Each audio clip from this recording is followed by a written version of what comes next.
Okay. Let's go live here. All right.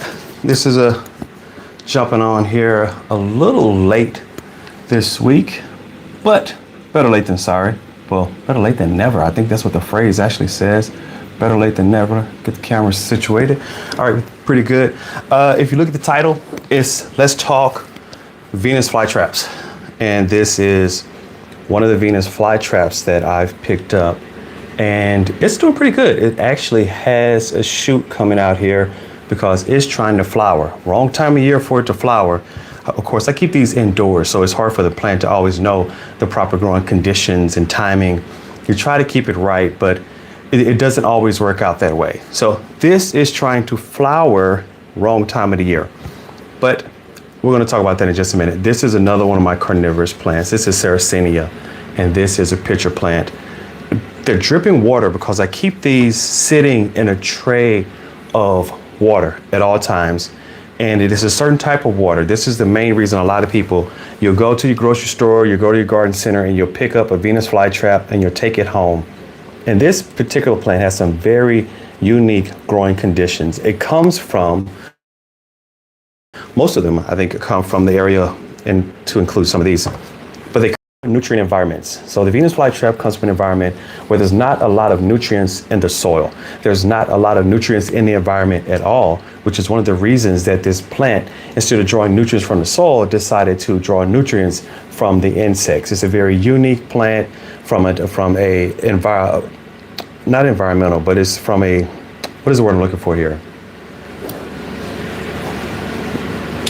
The thing that things do, evolutionary. That's the word I'm looking for. I'm thinking environmental, but from an evolutionary standpoint, this is a magnificent plant. Hi, how you doing? The Venus flytrap is magnificent. It actually traps small insects. The larger ones can trap even small baby frogs. And it has a wonderful way of doing that. I'm not going to do it here, but there are little hairs inside of each one of these little traps. So the plant is comprised of what are these leaves that end at these traps with these modified leaves. And it has little hairs in there. So if an insect crawls in there, such as a fly, gets in there and it trips one, two of these hairs, the fly trap, this part of it here, you can see that there, that part will actually close and trap the insect, and it'll slowly squeeze the insect to death, absorbing, and it'll release like enzymes. This becomes like a little stomach, and it will absorb the nutrients from the insect into the plant. Totally crazy the way these work, but they're really, really wonderful. They're really not that hard to keep if you know the right conditions for them. When you get them, you take them home. People try to feed them big chunks of meat. That's not going to work. Large chunks of meat will typically be too much for the flower. And it's not a flower, it will be too much for this to absorb, and you put a big chunk of meat in there and that's going to kill it. It really, if you sit it in a windowsill, it releases certain scents and smells that will attract insects to it. So if you can have it in an area where it can attract insects naturally, that's the best way to keep you a Venus flytrap. That they're beautiful plants, but they just have some special growing conditions. This one has been alive here. I've had this one for several months. My favorite plant would probably be a peony. That would probably, I'm talking about, what are you talking about? I'm talking about a Venus flytrap.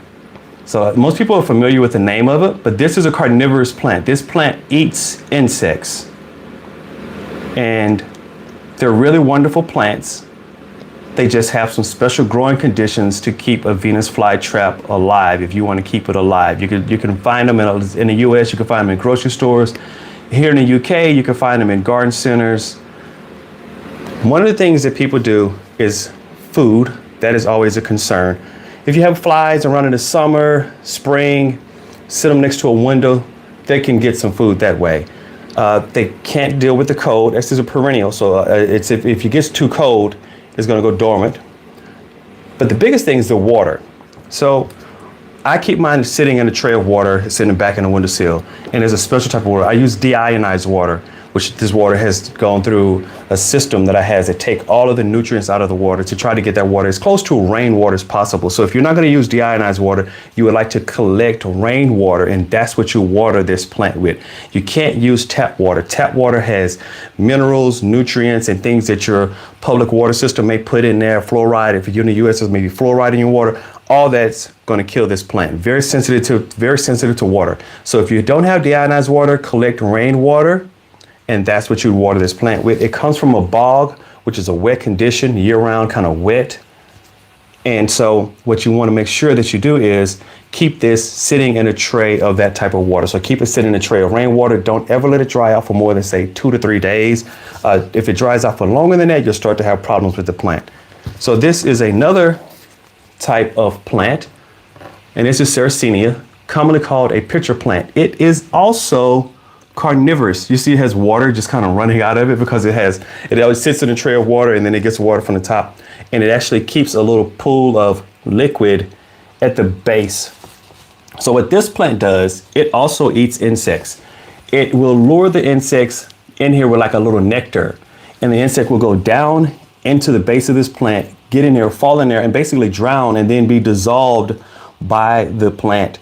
It's really crazy. These carnivorous plants are I don't know, it was a play and there was a movie, but there was a movie called Little Shower, and it was a really cool movie, and it was like a musical, and there was this plant, and it would actually eat people. And that plant in that movie was modeled off of a Venus flytrap because it had a shape that was very similar to this, and it was really large. The plant actually came from space, but it's a Venus flytrap. So the conditions for the Venus flytrap and this pitcher plant are very similar. Both come from bogs. Both of them come from environments that are very low on nutrients. Again, not a lot of nutrients in the soil. So you have to use a very special soil and very special water. Rainwater, and if you don't have deionized, rainwater works. And if you don't have rainwater, then try to get deionized water. You need the purest water that you could possibly get to try to put on this plant. And I would really suggest rainwater is the easiest. The next thing though is you have to they grow in peat moss. So here in the UK, peat moss is banned. It can't really be sold. Then that's fine because you don't want to. Peat moss holds a lot of carbon, and then it's kind of harmful to the environment to move it around. So you have this other stuff. I picked this up at the Botanical Garden in Birmingham, the Birmingham Botanical Garden. This is Thrive. This is a type of substrate that this plant can grow in. So what I'm going to do is, on this live tonight, I'm going to open up this Thrive because I've never actually looked at it before. Never used it. And I'm going to repot my Venus flytrap. I'm going to put it in a slightly larger pot. I'm going to cut off the stem, and I'm going to plant the stem into another pot, and see if I can get it to grow a whole nother plant. For the pitcher plant, it has a lot of beautiful little shoots down on the inside that are starting to come out. Can you get it? It's kind of hard to get a good angle. Let me see if I can help you. Deep down off in there, there are these little shoots. There they are. They're really tiny, but there's a lot of little shoots down in there. And so they're starting to grow in, and it's gonna do really well. All right, here's some of this Thrive. It's very interesting. It looks like a perlite crushed up.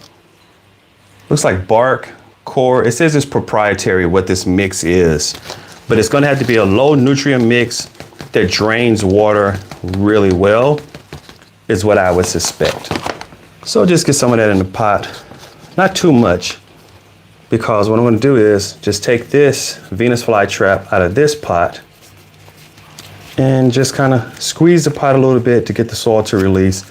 I'm not going to take any of this substrate off, and I'm just going to plop it down into the larger pot here, and then I'm going to kind of backfill with some more of this Thrive around it.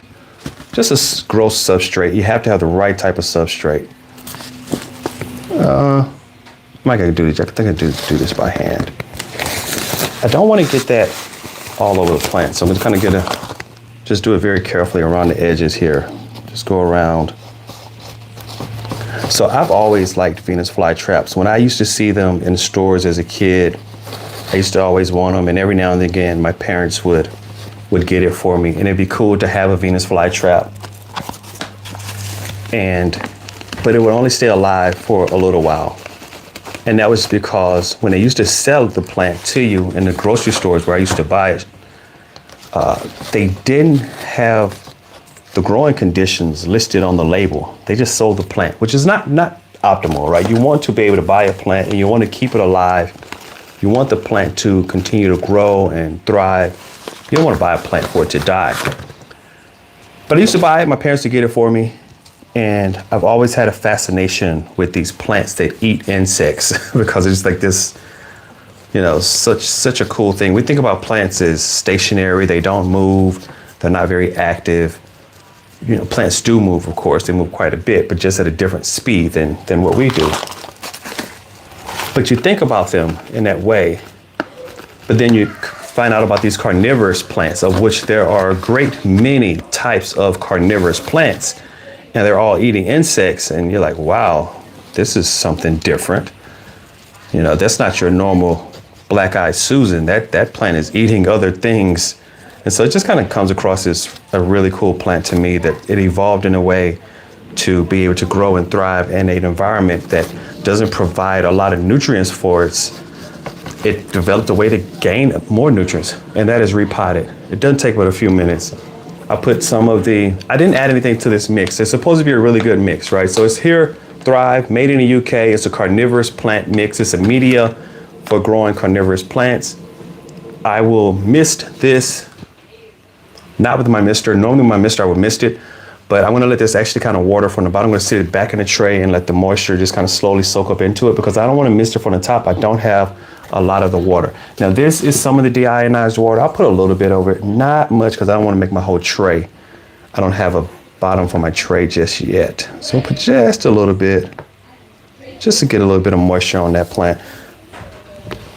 And I wanna sit it back in the tray. It actually grows in a windowsill, in a tray similar to this, just smaller, and it's longer, and I have several Venus flytraps and pitcher plants, and they sit in the water in the windowsill, and they do really well there. I mean, I've been having that for right at a year, and I pick up these plants at garden shows and at garden centers. This one actually came from a local garden center.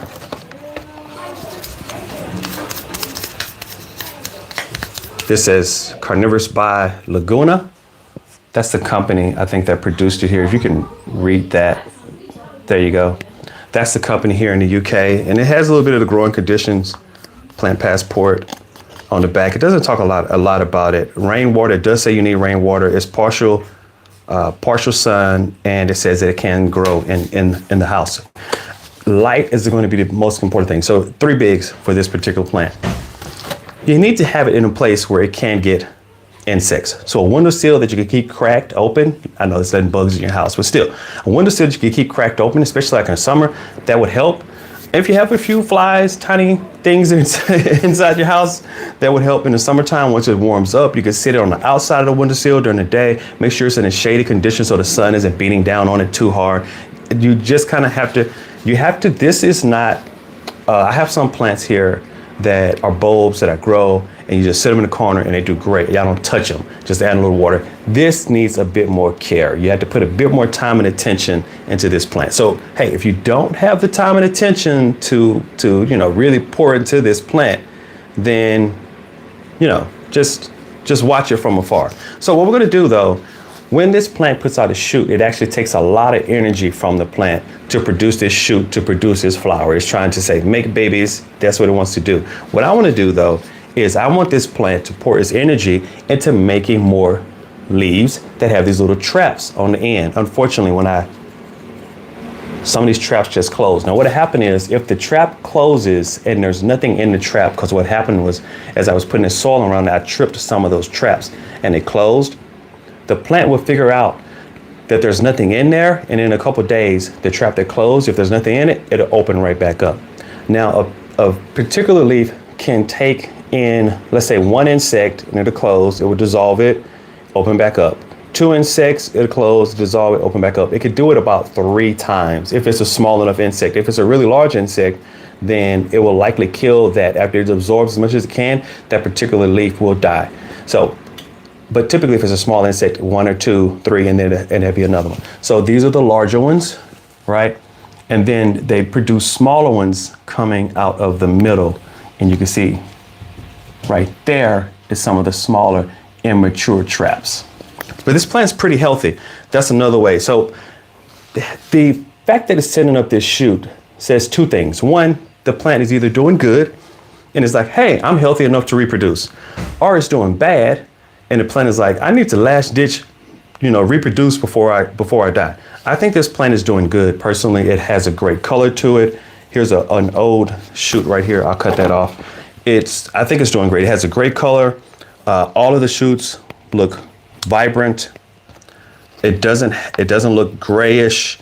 It just has a nice, clean green color to it, and there's a lot of traps on it. So this is, how many traps do I see here? 1, 2, 3, 4, 5, 6, like 10 to 12 traps on it. There's a lot of new traps coming in.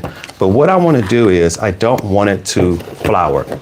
So what I'm going to do is I'm going to cut this flower off. I'm going to take the pot that it just came out of, and I'm going to put the flower into that pot inside of some growing medium, same Thrive that I used before. I'm going to use that same medium. And what I'm going to try to do is grow a whole new plant from that shoot. There are people who deal with these plants on a regular basis, and they say it's possible to do that. Now, it takes several months for it to happen, but you can actually grow a whole new plant from a stem. What I'm going to do here, took some of the medium, put it in this nice little pot.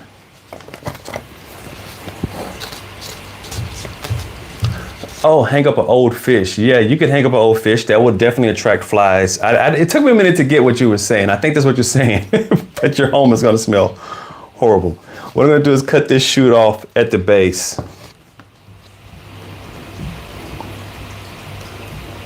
I just want to get just a shoot and not any of the other leaves, or there's some other little leaves around it, and I don't want to cut those off. I just want to get the shoot. It would be nice if I could see the plant flower. There we go. I did go one other little leaf. Now I'm going to take this, and here I have some rooting gel. This is a particular type of hormone that it encourages plants to root. So if you put this on a plant, it will cause the plant to say, hey, I want to make roots at this location. So I'll just use this for now. Rooting gel. This is the gel version of it. It also comes in a powder. And I'm going to take that rooting gel and just kind of put it around, right around the base of the stem. And then with that rooting gel around the base of the stem, I'm going to stick that rooting gel, that stem covered in the rooting gel, and I'm going to stick it into this growth substrate. Slightly into the side. There we go. So that is what it looks like. Really easy, not hard to do. This is a bit of an experiment. If it works, cool. I'll end up with a whole new Venus flytrap. If it doesn't work, it's okay. It doesn't cost me much of anything, right? I have the pot, I have the growth substrate, I have the shoot, but it may work. And if it does, I just picked up a whole new plant. I'm going to water that very lightly because I'm going to sit it back in the tray with the other carnivorous plants. Again, so just water that in right now just so it doesn't dry out. And I think that's good. I put a little bit more of this substrate around it because it's a little low in the pot.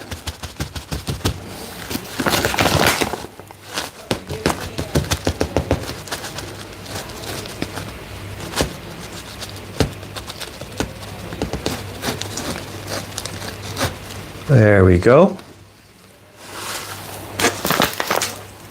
Zone 15, is that, I'm not familiar with zone 15. Is that tropical? Because that sounds really tropical. Zone 8 is pretty hot. And you're talking about growing zone in the US or in the UK? So I'm in the UK now, but growing zone in the US, or you could be farther south than that. Zone 15. I'd have to look at the growing. I don't think I've ever been in zone 15. I think that's the tropics. That's what, if I'm wrong, then let me know. Okay, clip that off. That's gonna cause this plant to put more energy back into growing more plant, more shoots. There's a little bulb down there because it's a perennial, and it'll produce more of those elements that will give me more leaves. This would have taken away, would have detracted, but it can produce a whole nother plant for me. Oh, okay. Zip code, area code 513, 513. Okay. Oh, hey Moon, how you doing? So, yep. That's the Venus flytrap. This is the little shoot of the Venus flytrap that I'm hoping will produce a whole nother flytrap for me. Now, after snipping that off, it's a nice time to take just a moment and clean up my shears. Mostly just want to spray it with a little bit of isopropyl alcohol, because when you kind of clip on these plants and cut on plants with your shears, they can pick up different fungi, bacteria, viruses, and all of that stuff can kind of get on your shears and get on your snips, and then you could be spreading bad things from plant to plant.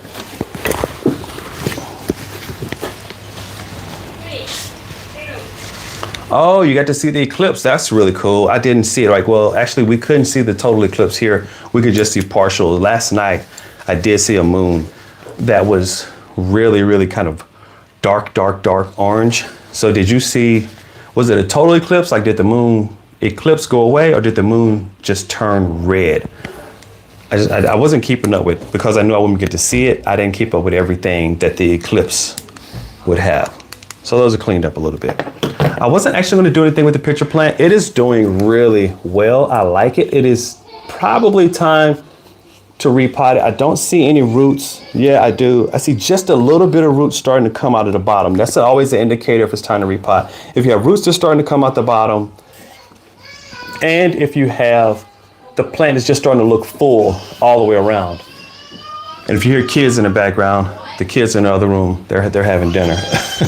The twins get agitated after dinner. They want their bottles. So they have older siblings who are going to take care of them. There's 6 of them in there. So the oldest is like 13, and then 12, and then down to the babies. All right, let me go check on them real quick. Hold, guys, I'll be right back.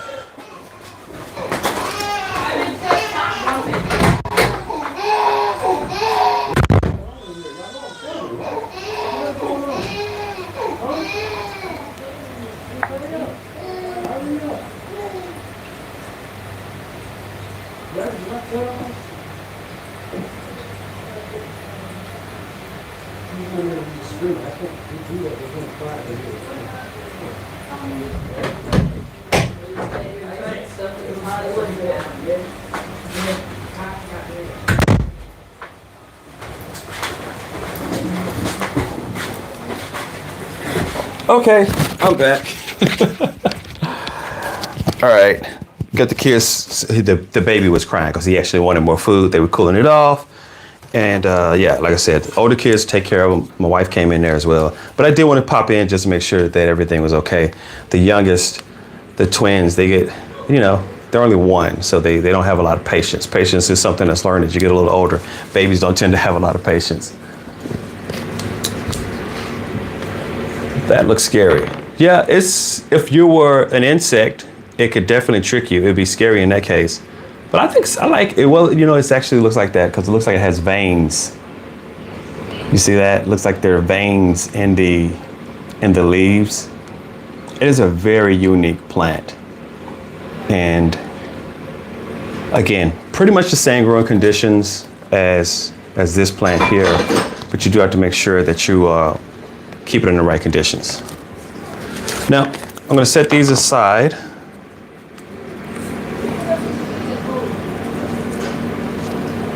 There we go. Now these are doing pretty good. I don't mess with them very much though. That's one of the keys with carnivorous plants, and a lot of plants actually is. When you need to do something with them, do it. And if you don't need to do anything with them, leave them be. I know that sounds kind of crazy, but that's one of the keys to plants. Like they grow slower and they just kind of need a consistent environment. Now I planted some marigolds a few weeks ago. They're doing good, but they're not doing great. Let's take a look at them real quick. Now these are marigolds, and try as I may, I haven't been able to get them to grow quite the way I need them to grow. Let's get that out of there. I don't need that. They're nice plants, right? They look pretty good, but the problem is, if you can see, they're leggy. Look at these long stems. And I've tried to keep a lot of light over this, and still I've ended up with these marigolds that have these really long stems. So what I'm gonna do is drop the light down even lower. The light was higher. I'm gonna drop the light down even lower to stop these plants from growing straight up. They're doing good as far as growing straight up. There's only a little bit of lean, but they're a little too leggy. Plants like this that have long stems, what tends to happen is they fall over and they don't look good in the garden. I'm gonna try to salvage these. I'm gonna try to bring that growing light down right on top of them, probably maybe just like about a foot, 12 inches above, and see if that will help. This plant is growing really tall, and if that will help, because what I want them to do is starting to thicken out these stems and stop growing up. So that's what I'm gonna do with these marigolds. They're really nice. They're growing well. There's different varieties in here. But the biggest problem is all of them didn't come up, because I have so 2 came up here, 1 here. There are like 3 different varieties. I have 1 whole row that didn't come up, and maybe that seed just wasn't a very good. No kush here. Just normal house plants. These are outdoor plants, and they all grow outdoors, but these are all indoor plants. And then all these others behind me, indoor plants. Banana tree over here in the corner. That's going to get set outside here in about another month. But yeah, these marigolds, they're doing pretty good. I just don't like the fact that they're growing up the way they are. But I do like the plants. I'm going to keep them. I'm not going to say, oh, these are a total wash. I think these can be salvaged. When I plant them out in the garden, I would probably plant the plant and then put a bit of mulch up around the stems. Not too far up. Tomatoes, you can definitely do that. You could plant tomatoes to get really tall. You could drop that whole stem just about back down into the ground to a good height. But with these marigolds, I don't think you could do that, but I will kind of mulch up around it a little bit to try to shorten this plant. And I'm gonna get some light down on this a little bit. If I can get these stems to thicken out at the current height and they don't get any taller, then they may be pretty good plants for me through the growing season. I like them. I will probably plant out another tray of them. The days are getting longer, and they're still pretty good, because you don't see these in the garden centers yet. They're still in the greenhouses. They're still doing pretty good. But what I'll probably do is plant out another tray of these to see if I can get them to grow pretty much just like this and just with shorter stems. I want them to be short stems because I don't want the plant to grow up and then you set it outside and then the plant falls over. I like plants to kind of stand up tall. But we're going to keep working with these marigolds. We're not going to give up on them yet. These here, shorter ones, that's the height that I think they should be. The plants had to put too much energy into getting tall, but since I've had that grow light over them, you do see they are starting to leaf out, because what I want them to do is to produce a nice canopy, and they're getting there. They're starting to produce a nice canopy. So that's all I want to cover here tonight. Next week, I want to jump on a live a little bit earlier, and leave me a comment and let me know which plants you want me to talk about, because I have a lot of plants in here and I can always go pick up some more. I'm definitely going to start working on my tomatoes. I'm going to start getting my tomatoes in the ground. I'm going to do a video about tomatoes. I put out a video about my daffodils, and I got those out in the garden already. So I've got a video coming out about the tomatoes and cyclamen. I'll show you one of these real quick. Now here's one of my cyclamen.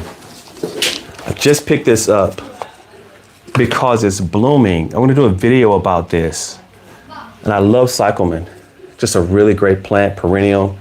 I'm gonna do a video about these, and I wanted to get this one because it's blooming, because all the ones that I have right now, I have them growing back here on kind of low. They're not blooming, but these are blooming. Okay, Moon, I can definitely look into that. See if I can find any of those. They're the kids being kids. So hey guys, it's getting a little late. I jumped on here an hour late this week. I'm gonna be talking about this in the future. Marigolds, carnivorous plants. I will keep you updated if this shoot lives or dies. Hopefully it'll live and create another plant for me. If not, no harm, no foul. We tried it. That's been a great live. Thanks for jumping on. Moon, great to see you, and everyone else, thank you. Until next time, take care. What's smiling? What's happening?